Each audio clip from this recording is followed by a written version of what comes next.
Okay, in this video we're going to have a look at how to sharpen a shot in the Camera Raw editor.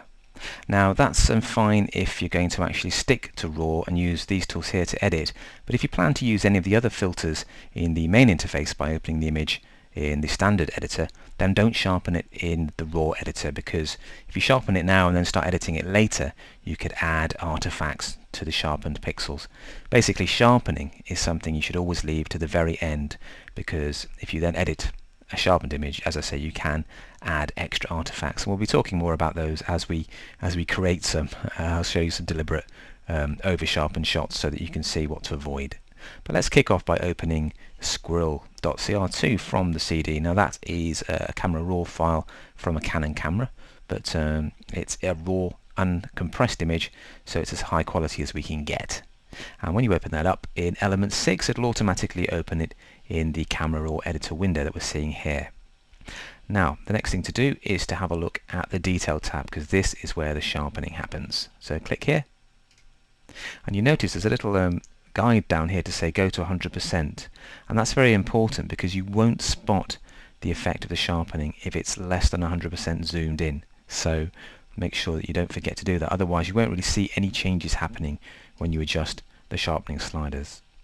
Okay, that's very close in on the squirrel, and we can see that if we look at the fur here and the whiskers and the eye, that we could actually do some sharpening. It does look slightly soft, and it's a telephoto shot. It's very hard to get everything in focus. If I zoom back out, you'll see there's a very narrow band of focus here. The depth of field is very shallow indeed, but this side on squirrel is fairly sharp compared to the background, obviously, but we can still zoom in to 100% and sharpen things up more successfully to bring out all the detail hiding in the fur here.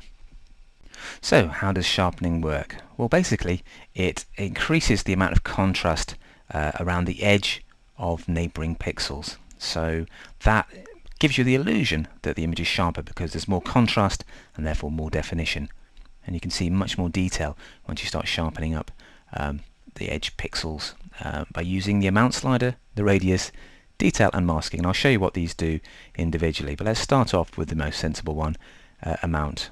Now these are the default settings that it automatically uses in the Raw Elements editor, but if we increase amount, it'll increase contrast around the edge pixels and you'll see a sharper shot. Okay, to see that more clearly, turn off preview.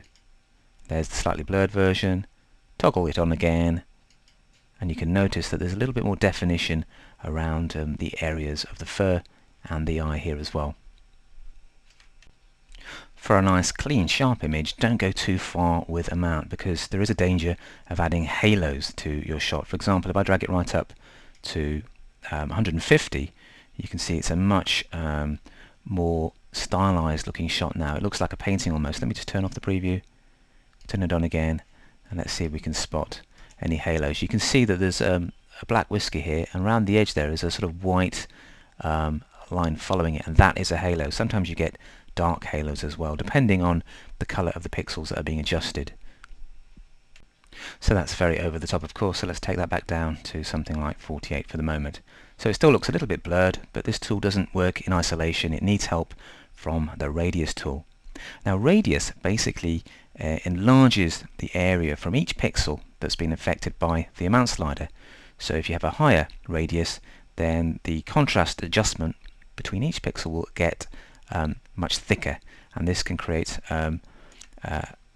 quite distorted and stylized and cartoony looking things here. You can see that these have got very thick now because I've bumped the radius up to 2.3. If I go even further, you get a very cartoony look. If I go back down again, you get a sharper, crisper look with more detail.